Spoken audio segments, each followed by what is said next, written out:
Saludos amigos, muy buenas noches y bienvenidos todos a la tertulia de Interalmería Televisión. Bueno, estamos a 5 días de las elecciones generales. Y esto quiere decir que evidentemente ahora sí estamos en campaña, ¿eh? Ha pasado la Semana Santa, se nota. Empezó anoche ya con ese gran debate a 4 en la primera de Televisión Española y ahora compitiendo con nosotros pues está también en Antena 3 el otro debate definitivo. 2 debates seguidos, continuados, y vamos a ver cuál será el resultado. Pero aquí estamos para hablar de los partidos políticos, de las propuestas de los principales partidos políticos que van a contender en estas elecciones generales. Hoy vamos a comenzar con Ciudadanos. Mañana teníamos una invitación hecha al Partido Socialista que parece ser que rehúsa, es marca de la casa evidentemente, su presencia, aduciendo problemas de agenda. Y cerraremos con el Partido Popular, que vendrá a esta tertulia, porque no es entrevista, es un formato, seguimos con el formato de tertulia, Rafael Hernando. Saludamos ya a nuestros contertulios de esta noche. Juan Fernández Cabezas, muy buenas. Muy buenas noches. ¿Qué tal, cómo estás? Muy bien. Oye, ¿en Roquetas qué tal? Después de la semana procesional, muy bien. Sí. Bueno, más atareado de lo normal. En Roquetas más atareado, ¿no? En Roquetas más atareado todavía. O sea, que después de la Semana Santa te has encontrado con ese trabajo extra, Bueno, ¿no? es que he estado durante la Semana Santa en pleno proceso. O sea, me ha pillado. ¿también? He estado varios días, he tenido que ir. Es la huelga del servicio de limpieza y recogida de basura de Roquetas. Pues sí, allí lamentablemente tenemos un atraso muy importante en la negociación del convenio, de 4 años concretamente, aunque se paralizó en el 2017, por un acuerdo, pero bueno, ahora ha continuado y estamos en huelga. Espero, y parece ser que se va a solucionar, así nos ha manifestado el alcalde que ha tomado carta en el asunto y se iba a hacer con celeridad. Pero bueno, a día de hoy ahí estamos todavía en huelga. Bien. Por cierto, ¿viste anoche el debate? Pues sí, bien, yo me gusta verlo, me gusta siempre que puedo. Ahora te preguntaré tu opinión al bastante respecto. Interesante. Tu opinión. Supongo que la opinión será buena para Pedro Peña. Muy buenas noches, Pedro. ¿Qué tal, cómo estás? Buenas noches, encantado de estar aquí con todos vosotros. Estupendo. Bueno, Pedro Peña es candidato número 3 al Congreso por Ciudadanos. Actualmente eres concejal del Ayuntamiento de Adra. Efectivamente. Y bueno, profesionalmente eres arquitecto técnico, aparejador. Y lo que pasa que, bueno, por las vueltas que da la vida y también por la presión de la crisis del ladrillo, pues actualmente tienes tú que hacer es evidentemente dentro del mundo de la agricultura, que es algo inherente también a muchos ciudadanos de Adra. Pues efectivamente, por la desgracia de la crisis que nos sobrevino hace unos años, pues muchísimos arquitectos técnicos pues hemos tenido que diversificar nuestra actividad, y yo a día de hoy pues me encuentro trabajando y a mucha honra en mi invernadero. Supongo que cuando oyes muchas cosas así de los programas electorales, de la solución a la crisis, de volver a la recuperación económica, algunas te sonarán a chino, ¿no? Y tú dirás, ¿y a mí qué me van a contar si yo eso lo he padecido en mis propias carnes? Pues sí, pero es bueno también haber vivido una experiencia negativa para poder saber dónde no se debe de actuar, porque eso sabemos que no es la solución. Habrá que practicar otras políticas y otras decisiones que pensamos que pueden ser las necesarias para salir de estos problemas. Supongo que verías también el debate de anoche, ¿no? Pues vi parte del debate porque tuvimos un acto muy entrañable con Javier Nar aquí en Almería, y ya llegué y me lo encontré empezado. Pero realmente me gustó mucho lo que vi. De acuerdo. ¿Por qué parte, por cierto? ¿Por parte de...? Por parte de Albert Rivera, efectivamente. Bueno. De acuerdo. Rafael Martos, muy buenas noches. Muy buenas noches. ¿Qué tal? ¿Cómo lo viste tú? Aquí estamos. Pues bien. Yo creo que, por empezar por la conclusión, a mí me parece que casi ninguno estuvo en condiciones de ganar nuevos votantes. Es decir, esos indecisos que hay, yo creo que no... que el único, para mí, ganó claramente Albert Rivera, pero en general lo que vi fue que ninguno lograba arrastrar a esos indecisos, es decir, que dentro de lo suyo estaban como en plan de, por lo virgencita que me quede como estoy, ¿no? Sí. No quería nadie arriesgar. Pedro Casado no se quería mover a la derecha para buscar el voto del PP por si los perdía para buscar el voto de Vox por si lo perdía por el centro, pero tampoco se quería ir muy al centro por si perdía a los otros. Claro. Y Sánchez, muy institucional, muy sin querer moverse, sin nada, no, que aquí solo vean que yo soy el presidente y que por lo tanto ya tengo ganado el cielo otra vez, ¿no? Y Pablo Iglesias, que yo creo que era un señor que pasaba por allí y le dijeron, oye, pues vale, pues me quedo, porque yo no le vi.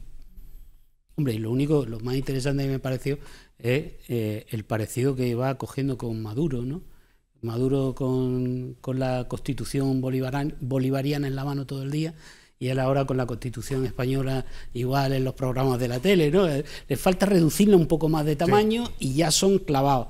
Y lo único ahí es que también, pues siguiendo esa coherencia propia de Podemos, ¿no? Pues que decía que venía a romper el candado del régimen del 78 y que había que quitar la Constitución porque él no la había votado. Por lo tanto, como yo no he votado la Constitución ya sí, no vale. Claro. Ahora la Constitución es su herramienta de trabajo. Juan, ¿qué te parece a ti? ¿Cómo estuvo el debate? Yo comparto en parte lo que dice Rafael Martos, en el sentido de que estuvieron bastante a la defensiva. Noté cambios, aún así, estando a la defensiva, quizás se apreciaron cambios importantes. Por empezar por Pablo de Unidas Podemos, Pablo Iglesias. Estuvo fuera de lo que es su ámbito. Yo, por lo menos, a mí me pareció, aquí estamos para dar desde la neutralidad, pero yo estoy aquí para dar mi opinión. A mí la verdad es que me pareció fuera de su contexto lo de la Constitución en la mano, cosa que antes y desde su principio denostaba, pues ahora está fuera de... No era el Pablo en esencia, Pablo televisivo, que además surge de la indignación del 15M, no era. El otro Pablo Casado, también ha bajado, entendí que ha bajado el nivel en cuanto a... Estuvo más institucional, más serio, más comedido en cuanto a la manera de lo que ha sido la campaña, que ha sido más agresivo, más recio, ¿no? en los planteamientos y en lo que ha estado haciendo.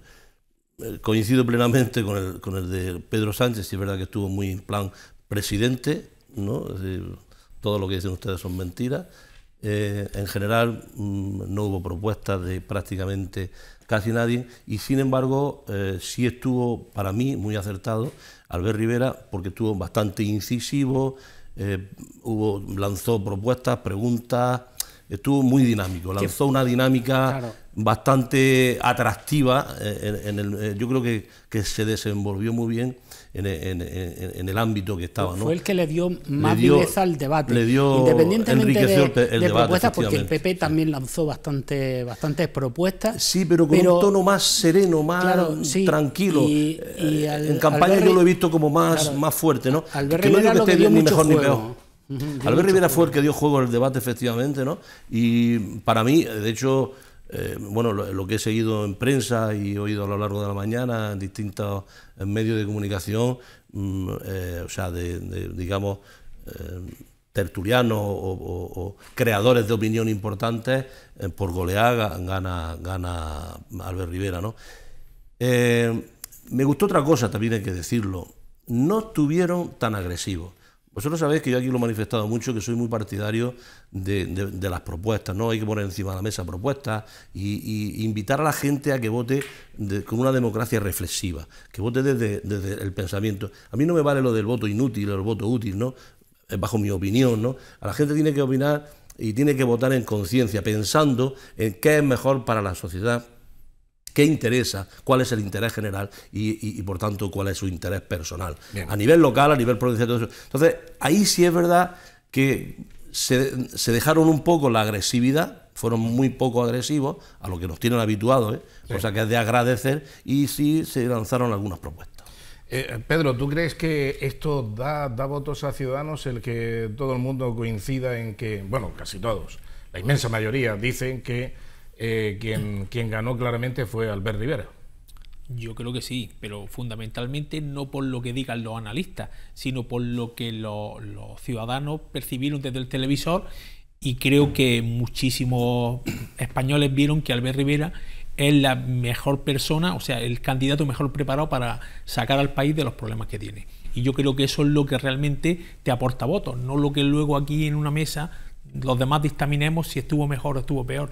Yo creo que el mensaje que le ha llegado a la gente es que Rivera realmente está preparado hoy en día para gobernar España. Lo que pasa, yo quería incidir en eso, que el problema es que a Albert Rivera le pasó algo muy similar a lo de Pedro Sánchez. Albert Rivera afirma que no va a pactar con el PSOE.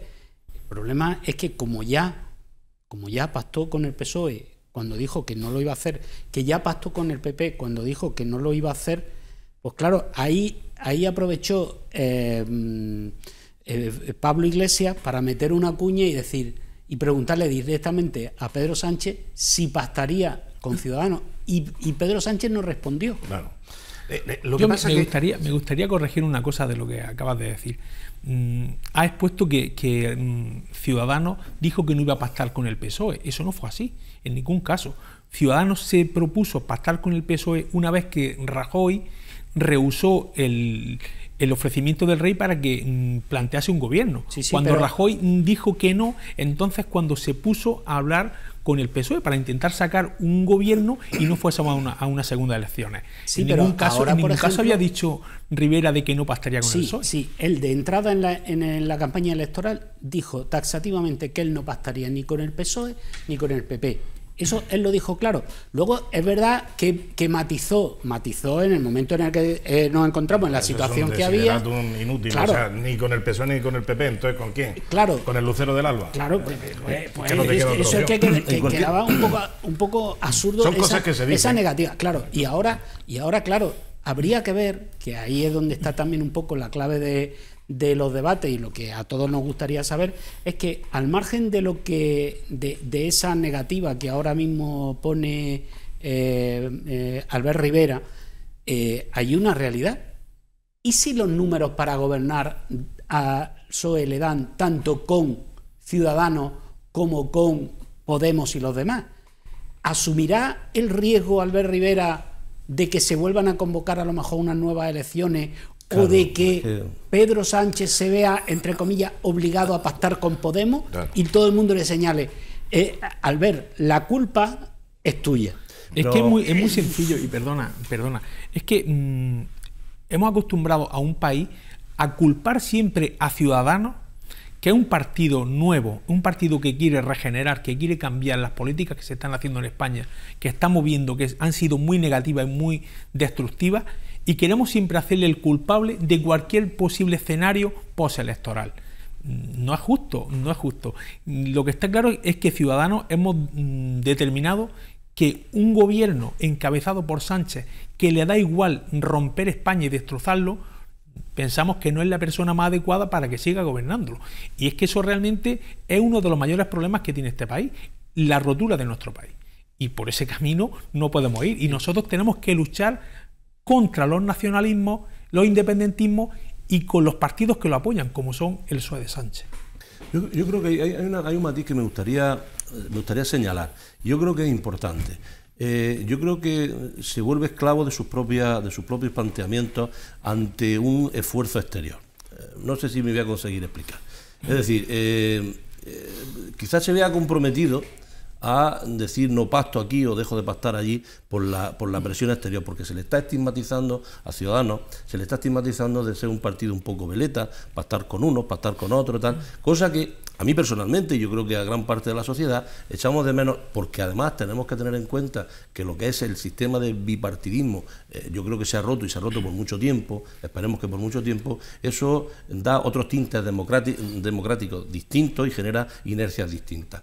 Pero claro, encuadrarnos todavía, salirnos de eso de golpe, cuesta, ¿no? Entonces, yo creo que en vez de decir abiertamente, pues mira, yo por tal de que no haya unas elecciones, con unas líneas rojas que será, pues no voy a pactar con separatistas o no voy a pactar con nacionalistas, cosa que puede estar mejor o peor, pero definir eso, pues prefiere quedarse a medio camino entre sí pacto, pero o no voy a pactar contigo, pero cuando cambian las circunstancias me obligan a pactar, ¿no? Que es un poco lo que ha venido pasando hasta ahora. Yo creo que sería bueno que se despojaran él y algún partido más de los complejos de decir, es que estas son nuestras líneas y no voy a tener ningún inconveniente con pactar con un partido que, bueno, pues que con normalidad defiendan los mismos valores que nosotros. Acuerdos programáticos que tanto de otras veces se han tirado, ¿no? Y estoy recordando a Adolfo Suárez en el CDS y este tipo de cuestiones. Yo eso lo echo de menos. Y es verdad que ahora mismo hay mucha presión mediática en cuanto a que el pactar con uno o pactar con otro, eres un veleta o eres tal. No, yo creo que eso debería despojarse de ese...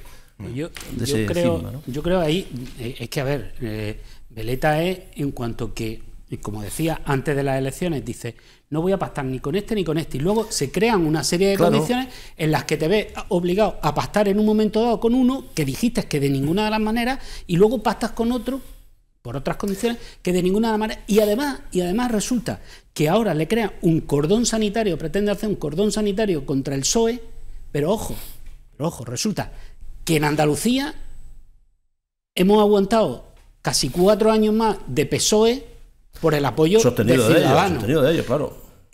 Con la corrupción que teníamos encima, con los ERES, con los cursos de formación, con todo eso, Ciudadanos no ha tenido problemas. Y hemos aguantado al PSOE de Susana Díaz 4 años más. Y luego en Madrid han pactado con el PSOE pero por eso decía, Correa, una cosa es con el PSOE de la con el PP de la Gürtel, y decirlo abiertamente. Con lo mejorcito de cada casa. Realmente, yo sé que tenéis fuego para mí. No hemos empezado todavía. Pero vamos, que yo lo asumo con gusto. Lo asumo con gusto. Perdona, es que no quiero que lo interpretes así. Sencillamente, como hemos empezado a hablar bien de Rivera, pues después de hablar bien una de de cal y otra de arena. Rivera. Sí, yo te lo acepto pero vamos, yo quería plantear simplemente cada escenario realmente como es. Es que Andalucía teníamos 3 posibles soluciones.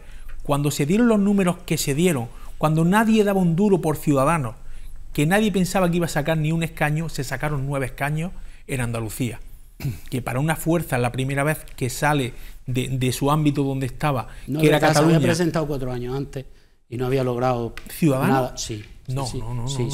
En Andalucía es la primera vez, Bueno, primera vez que se presentó, fue la primera vez que se presentó fuera del escenario de Cataluña, fueron las elecciones andaluzas de 2015. A las autonómicas. A las autonómicas. Y ojo, que costó mucho esfuerzo porque la dirección del partido no veía claro cómo dar el salto a la política nacional, y fue la primera vez, lo puedes chequear que fue así. Y se sacaron 9 escaños. Esos 9 escaños tuvieron la posibilidad de hacer 3 cosas.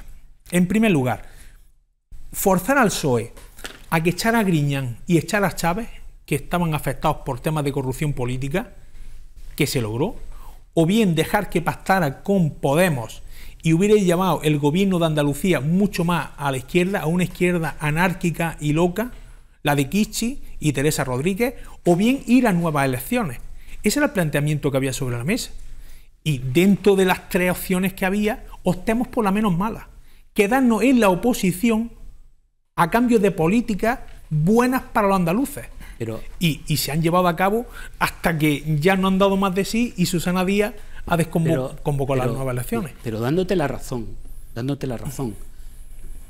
yo lo que critico es ese cordón sanitario que se pretende poner, cuando efectivamente, como dice, las circunstancias son las circunstancias. Y por eso nos podemos encontrar con un escenario que no es nada extraño, tal y como están las encuestas, que al PSOE le diera para pactar a lo mejor con Ciudadanos. De hecho, la principal preocupación de Pablo Iglesias entonces, es esa. Claro, entonces, a ver de qué manera explica Albert Rivera que no va a pactar. Y entonces pueden pasar 2 cosas. O que nos vayamos a nuevas elecciones, o que efectivamente, por no querer pactar Rivera con Pedro Sánchez acabe teniendo que pactar para poder gobernar con Podemos y con los independentistas. Entonces, ¿cómo lo explica? ¿No sería mucho más fácil? Yo creo que ese paso, a ver... ¿No sería mucho más fácil decir, sencillamente, Albert Rivera, decir, hombre, si nosotros como partido centrado podemos entrar en un gobierno con el Partido Popular o con el Partido Socialista, y eso permite, digamos, centrar cualquiera de esas dos políticas, nosotros estamos dispuestos a pactar con el PSOE o con el PP. ¿A cambio de qué? A cambio de que haya un programa coherente desde su punto de vista. Pero ¿no? este escenario te lo compro siempre y cuando la dirección del PSOE fuera una dirección que no estuviera loca. La dirección del PSOE, es que ha vendido a España. Es que no ha tenido escrúpulos en pactar con Torra, en pactar con Bildu, en pactar con Otegi. Vamos, es que nosotros entendemos que este PSOE hoy en día no es digno de que nosotros nos sentemos con ellos a hablar de qué. Es que lo que no podemos es negociar con una persona que quiere romper España como Bildu, que lo recibe con el lazo amarillo. Nosotros entendemos que no es digno que un presidente de España se rebaje tanto, le den honores de Estado a Torra, a Puigdemont. Nosotros creemos que el PSOE está en una locura por tal de aguantar 9 meses en el sillón, que es lo que ha aguantado, cuando lo que debería de haber hecho era convocar a elecciones, que es lo que dijo, y ha perdido toda la credibilidad. A nosotros nos encantaría que hubiera un PSOE moderado con el cual poder pactar, o bien con el PSOE o bien con el PP. En Centro Europa, y perdona, sí, los países nos llevan 20 años de democracia o 30 y tienen más experiencia y están acostumbrados a pactar unos partidos con otros. Claro. Aquí en España esa cultura no la hay. Aquí está la cultura de la trinchera, los buenos, los malos, y eso hay que romperlo. Es lo que le reprochan precisamente los digamos, dirigentes históricos del Partido Socialista, que han hecho en España otra cosa diferente a lo que está haciendo Pedro Sánchez. Ahí tiene a Alfonso Guerra, ahí tiene a Felipe González, que están continuamente reprochándole su actitud, precisamente por el peligro de romper España en compañía, en estas malas compañías, ¿no?, de los proetarras, de los independentistas, etcétera, etcétera.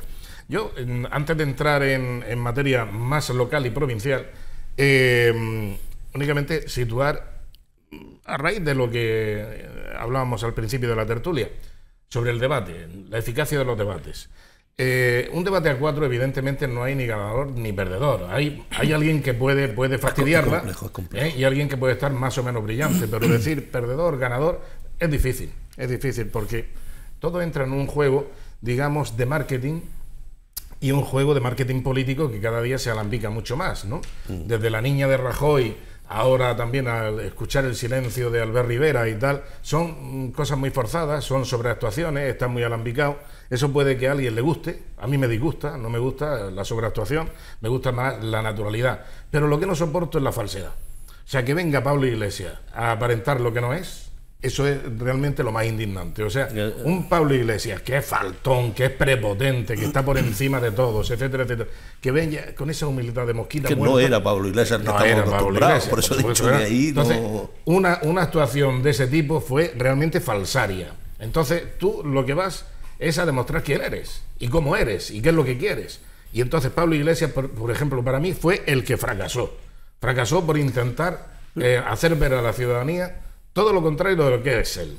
Es él totalmente el opuesto al que vimos en ese debate. Luego Albert Rivera, yo no lo encontré suelto y cómodo, sacando el cuadrito y los displays, etcétera. Yo creo que él tiene más facilidad de diálogo, más facilidad para arrepentizar, para esgrimir un argumento, para contestar. Es bastante ágil, ¿no?, en su oratoria. Sin embargo, se le veía como que estaba muy forzado. Claro, es lo que te indican. Te dicen, oye, tienes que sacar este cartelito, tienes que poner aquí el cuadro este y tal. Pues mira, yo qué sé, eso es muy americano, pero ya últimamente, pero es muy americano de los 80, ¿eh? O sea que ya los debates norteamericanos no van por ahí. O sea, eso ya está superado. Y qué decir, por ejemplo, también de Pedro Sánchez. Pedro Sánchez, pues, en su puesto, y además lo demostró al final, en el fotocall. Allí todo el mundo pasa por el fotocall y da unas palabrillas, y ante los medios de comunicación, que había allí un montón de medios de comunicación. Y Ábalos dio el meeting. Y entonces viene Ábalos en su puesto, porque el otro ya se ha ido para la Moncloa, porque claro, el presidente no se va a rebajar allí como los demás a ponerse delante. Es el presidencialismo forzado, es el presidencialismo en definitiva. Y luego tiene a Pablo Casado, que le dijeron, oye, baja el nivel de la crítica, ponte un poco más moderado. Y tampoco era él. Tampoco era él. Bueno, hombre, no comparemos con Pablo Iglesias. Se notó que bajó un poco el listón, estuvo bastante más moderado de lo que eran los últimos días de campaña, que ha estado muy agresivo. Pero, ¿no? mi pregunta es, ¿esto para qué sirve? ¿Para ganar? ¿Para perder votos? Bueno, se pueden perder votos si tiene un fracaso. Pero una cosa es hacer un debate efectista y otra cosa es hacer un debate eficaz. El efectismo y lo eficaz muchas veces se confunde, pero no por ser muy efectista vas a ser eficaz. No sé si será eficaz, y te pregunto, Pedro, el efectismo de Albert Rivera, con tanto display, el marquito y tal, y no sé qué, lo de Torra con Pedro Sánchez, si eso consigue votos realmente, porque yo no sé si de aquí se puede extraer la conclusión de que efectivamente hay tanto, como un 40 y tantos % de indecisos que están ahí esperando a ver quién lo hace bien en televisión para ir corriendo a depositar su voto. Pues mira, si quieres empiezo por el final, con el tema de los indecisos. El que haya un 40% de indecisos, ¿quién lo sabe? Aquí no estamos creyendo unas encuestas que si son las encuestas del señor amigo de Pedro Sánchez, pues realmente el señor Tezano... Vale, que no te creas la tuya porque no le da ni el primero. Ni el primero. Ni a Villegas se lo da. Por eso digo que al final aquí ocurre una cosa. Lo que ocurre o lo que deja de ocurrir, cada español lo tiene decidido o lo decidirá cuando quiera, antes del día de meter su voto. Entonces, lo que sí que es cierto es que los españoles tienen derecho a conocer cuáles son las propuestas de los partidos políticos y los candidatos que se presentan a unas elecciones. Y como tienen el derecho, pues los partidos políticos tenemos la obligación de presentar a nuestros candidatos y que expongan cuáles son sus propuestas y que debatan y allí contrasten los ciudadanos si realmente están preparados o no están preparados. Y esos son los debates. Yo realmente no soy un experto en comunicación y no sé si realmente los displays, sacarlos o no sacarlos, tienen más efecto o no. Pero lo que sí que es cierto es que hay que trasladarle en muy poco tiempo tus ideas, tus propuestas y lo que tú crees que se necesita para resolver los problemas de tu país. Y en ese sentido entiendo que los debates a 2, a 4 o a 5 o los que sean son necesarios y sería bueno que no se hubiera dado el espectáculo de Pedro Sánchez por intentar negarlo, porque los ciudadanos españoles tienen derecho a conocerlo. Muy bien. Bueno, yo creo, ahondando un poco en eso, si me permite, yo creo que son necesarios y suficientes, porque se pongan como se pongan, se comporten como se comporten, probablemente tendrán, habiendo estado bien Albert Rivera, a la gente lo que se le queda es el tema del marquito y no de las 4 o 5 propuestas que pudo lanzar más o menos acertadas, a quien le pudieran parecer, unas más y otras menos, ¿no? Con esa escenografía probablemente lo que se quede en la retina o lo que se quede como última imagen, que al final, según ciertos pensadores, es lo que más nos queda del tema, es precisamente el marco, ¿no? Y no lo que te ha dicho. Pero es verdad que es una oportunidad y una manera de que los espectadores los ciudadanos puedan ver con más o menos acierto y con más o menos su análisis personal en qué se debate, qué se dice y cómo se comporta. Analizar el comportamiento, analizar las propuestas o no que digan y las grescas o no que hagan. Yo creo que es una manera, yo creo que es muy positivo, sea a 4, a 3 o el escenario de 4 no está tan mal. De hecho, tampoco hemos dicho, incluso aquí, ninguno hemos dicho que ha ganado tal. Hemos dicho, Rivera ha estado más brillante, más suspicaz, más ha animado el debate, no que haya ganado. Que eso se pueda entender como ganador, pues probablemente haya quien lo entienda como ganador, sino que ha animado, ha sido la salsa del debate. Pero es que incluso mantuvo la línea, porque como han dicho en el fotocall final, estuvo breve, corto, preciso y conciso a lo que iba a decir. Estoy muy contento, he salido muy bien, con una sonrisa agradable, y agradeció a los que habían trabajado con él, cosa que... Y los demás se dedicaron a dar su meeting. Estuvo bien en el fotocall. Él y Pablo Casado estuvieron muy bien, los demás estuvieron un poco más en plan mitinero, ¿no? Son detalles que es una oportunidad de poder tenerlo, ¿no? Para luego formar ese enjuiciamiento democrático a la hora de echar el voto. De acuerdo. Bueno, hablando de Almería, de la provincia de Almería, que creo que habrá alguna propuesta, evidentemente, y algunas propuestas, digamos, estrella, o que se distancien, digamos, de la tónica general que pueden presentar el resto de partidos políticos contendientes en estas elecciones generales. ¿Qué nos puedes decir así para desglosar después esas propuestas? Pues mira, Almería, lo que está claro es que los partidos políticos que piden el voto por Almería, lo que tienen es que intentar solucionar los problemas crónicos que tiene nuestra provincia. Estos problemas crónicos vienen determinados fundamentalmente por el déficit de buenas infraestructuras que nos acerquen o puedan hacer que nuestros productos, que son tan ricos y tan apetecibles en toda Europa, pues puedan llegar en unas condiciones de competitividad como realmente se merece. Entonces, principalmente la mayoría de las actuaciones vendrían por demandar que se implanten realmente ese tipo de infraestructuras como son el tren, el corredor mediterráneo y todo este tipo de cuestiones que son realmente importantes. Eso sería un primer paquete de medidas realmente decisivas para toda la provincia. Luego el tema del turismo. El tema del turismo habría que apostar por un turismo de calidad, no un turismo de masificación que, dado los problemas que tenemos, por ejemplo, con el aeropuerto, que cuesta tanto venir a Almería, a nuestro aeropuerto, pues realmente lo que tenemos que potenciar son turismo. Que cuesta tanto de dinero, ¿no? De dinero para el turista. El turista prefiere irse a Málaga antes que a Almería. ¿Por qué? Porque le cuesta 5 veces menos.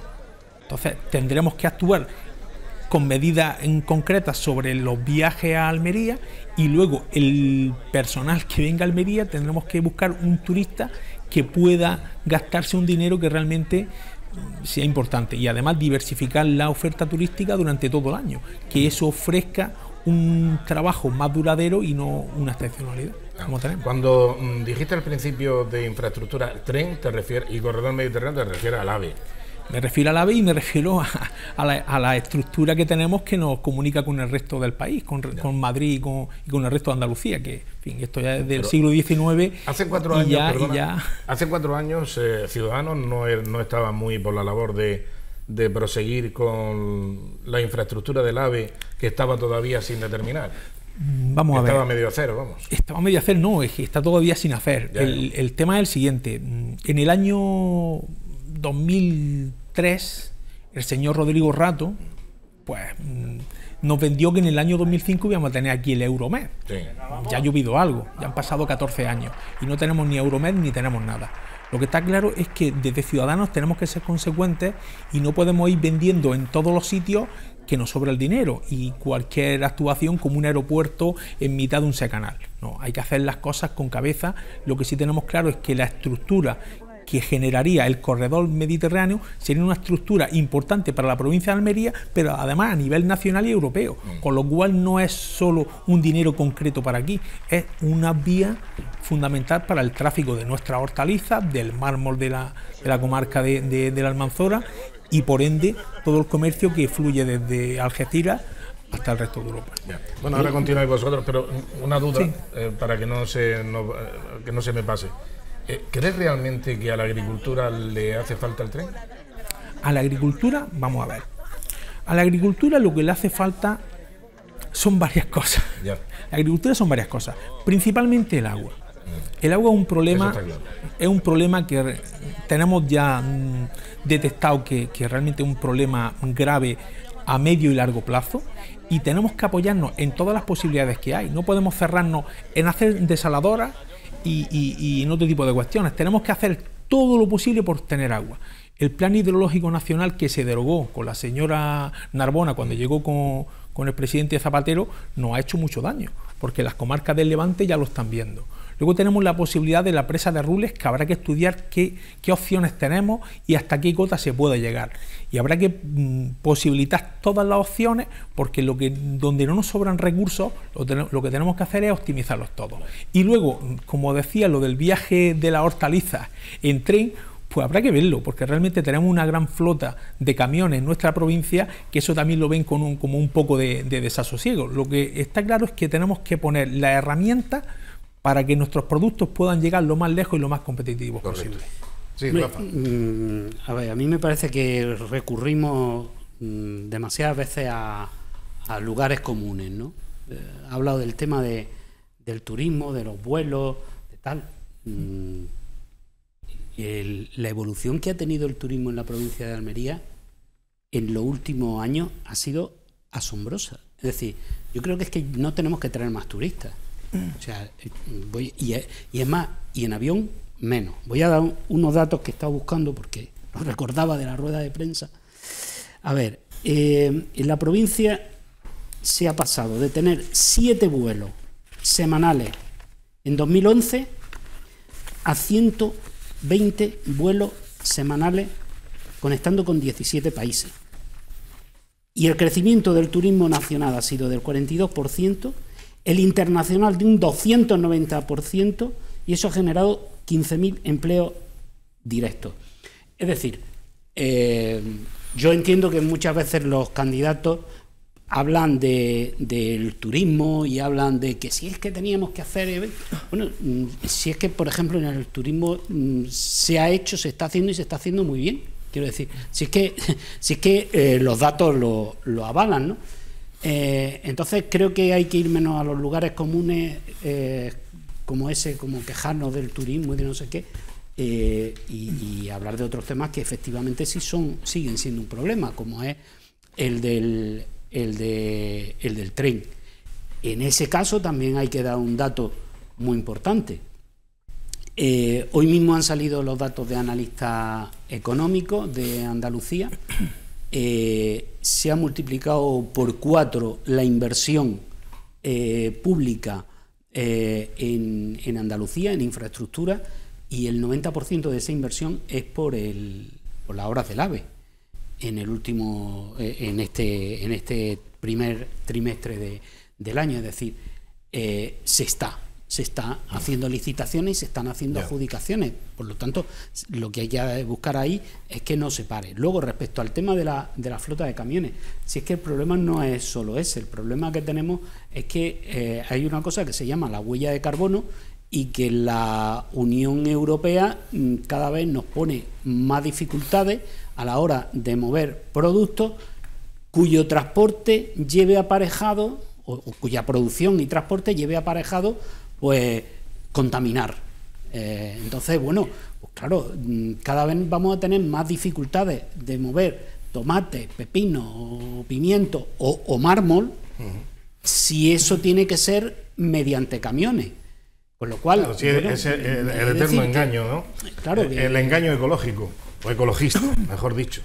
O sea, un ave evidentemente no contamina porque no echa humo, ¿no? Porque es eléctrico. Contamina de otra manera. Contamina de otra manera. Viene ya contaminado de serie. O sea, es que claro, la electricidad que necesita la está produciendo una central térmica o mixta.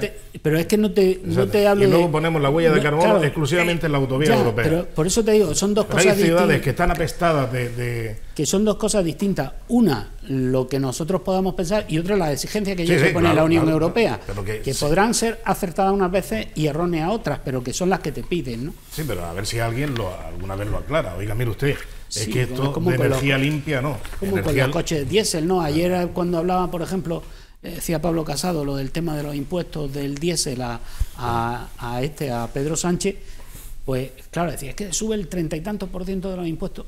Yo siempre pienso lo mismo, digo, ¿por qué cuando los políticos lo que quieren es incentivar una cosa y desincentivar otra, lo que hacen es subir en vez de bajar?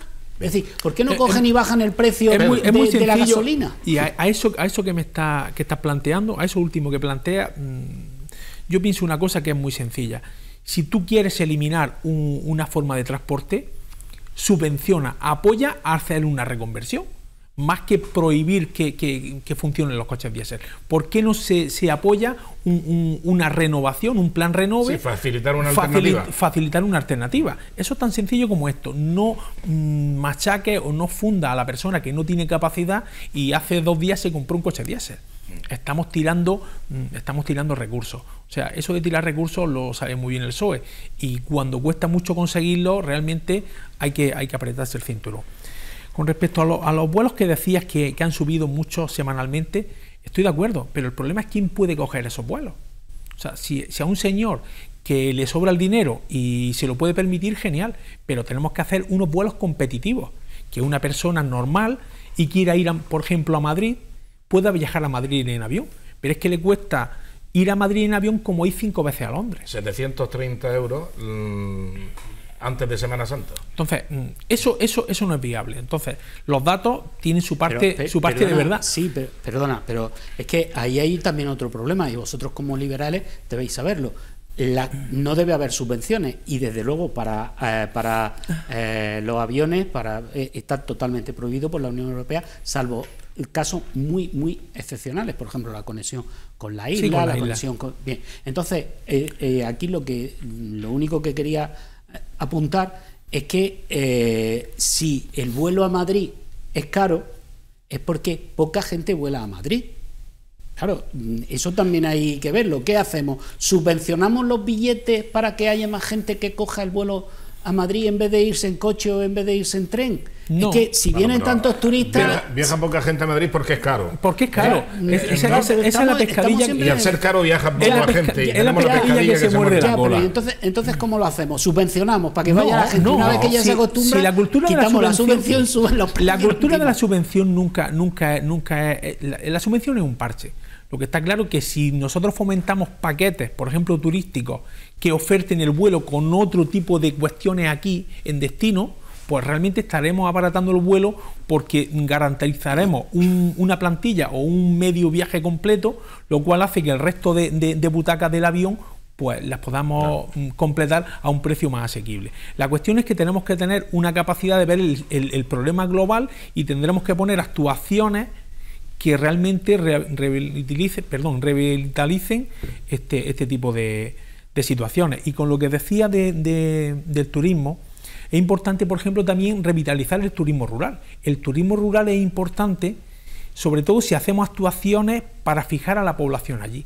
Y eso es una de las banderas que lleva Ciudadanos para estas elecciones: revitalizar el mundo rural, con ayudas directas, no ayudas directas de subvención, sino de dar unas ayudas fiscales a que las personas se ahorren parte del IRPF en ese tipo de poblaciones. Puede haber un autónomo que le dé por montar un complejo rural, y así tendremos más oferta y, en definitiva, creemos riqueza en todos los sitios de la provincia.